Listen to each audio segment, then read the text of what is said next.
आज हम चर्चा कर रहे हैं और बात कर रहे हैं उत्तर प्रदेश की एक चर्चित शादी की, जिसमें घटनाक्रम ऐसा हुआ कि अपने पेट काट काट कर जिसने अपनी प्रिय पत्नी को पढ़ाया, वो एसडीएम बनने के बाद यानी सरकारी सेवा में आने के बाद उसने अपने पति को छोड़ दिया है और वो कहीं दूसरे से उसका लगाव हो गया है। यानी शादी का दिया बुझ चुका है, आलोक से ज्योति अलग हो चुकी है। अब मामला मीडिया के सामने भी है और प्रशासन के सामने भी है। किया जाए तो क्या किया जाए? जब शादी का दिया बुझ जाता है तो कानून का दिया जलता है। कानून की रोशनी में इस तरह की शादी की कितनी अहमियत है, क्या स्थिति है उस विवाह की, इस बारे में हम बात कर रहे हैं। कानून और संविधान के जानकार सीनियर एडवोकेट सुनील मित्तल जी के साथ हमें। सर, इस शादी की वैलिडिटी जो हिंदू विवाह अधिनियम है या जो पारिवारिक कानून है उसमें क्या है?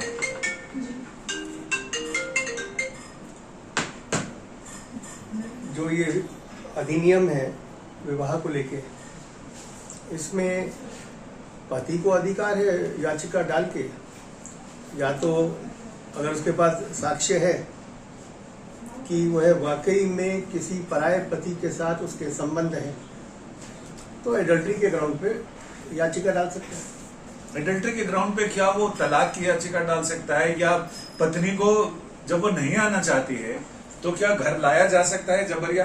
वो पत्नी को बाध्य नहीं कर सकता कि वो आए और साथ में पति के रहे और जो वैवाहिक संबंध है उनका निर्वाह करे। सेक्शन 9 की पिटीशन भी डालेगा तो उसमें भी जो है पत्नी को बाध्य नहीं कर सकती।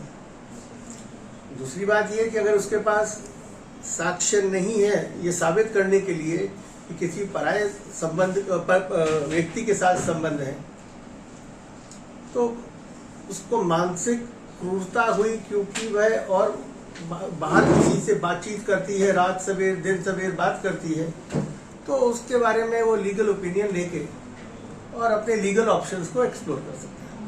विवाह की स्थिति क्या रहेगी इसमें? विवाह की स्थिति यह है कि दोनों का विवाह संबंध जब तक विच्छेद नहीं होता तो पति पत्नी है। अच्छा, लेकिन उसमें अगर वो आने को मजबूर तो नहीं कर सकते, वो केवल और केवल कानून की सहायता से, वो रेमेडी यही है कि वो तलाक के लिए आवेदन कर सकते हैं। एक, और अगर पत्नी करना चाहे तो वह जितना लंबा चाहे उसको कर सकते हैं, उसका विरोध कर सकते हैं। वो कह सकते हैं कि मैं देना नहीं चाहता हूं और मैं तो मुकदमा लड़ूंगा। उसमें चाहे अदालत में कितना ही वर्ष लगे, कितना ही समय लगे, फिर बाद में अदालत ही फैसला करेगी।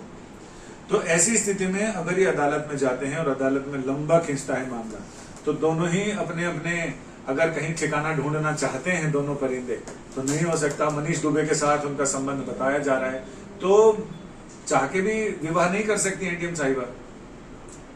विवाह दोनों नहीं कर सकते, सिर्फ एसडीएम साहिबा नहीं।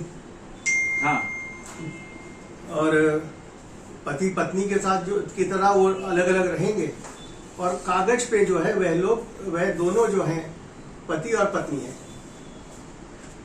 यानी स्थिति वही है जैसा कि मित्तल साहब ने बताया कि जब तक अदालत से इनका विवाह विच्छेद नहीं हो जाता है, अदालत का फैसला ना आ जाए, वर्तमान स्थिति में यानी एक्चुअली वो पति पत्नी भले ना रहें लेकिन कागजों पर वो पति पत्नी हैं, और जब तक विवाह विच्छेद नहीं हो जाता है तब तक उनका विवाह वैध है और ये कानून भी इसकी तस्दीक करता है। फिलहाल अब ज्योति मौर्य चाहे जो कहें और इधर आलोक मौर्य जो कहें, लेकिन फिलहाल ये तो सच है कि आलोक से ज्योति अलग हो चुकी है। ऐसे में अव्वल एक मामला उनके पास बनता है कि वो तलाक के लिए अर्जी दाखिल करें, और नहीं तो मुकदमा लड़ते रहे जब तक भारतीय न्यायपालिका में मुकदमे जैसे चलते हैं उसी रफ्तार से मुकदमे चलेंगे।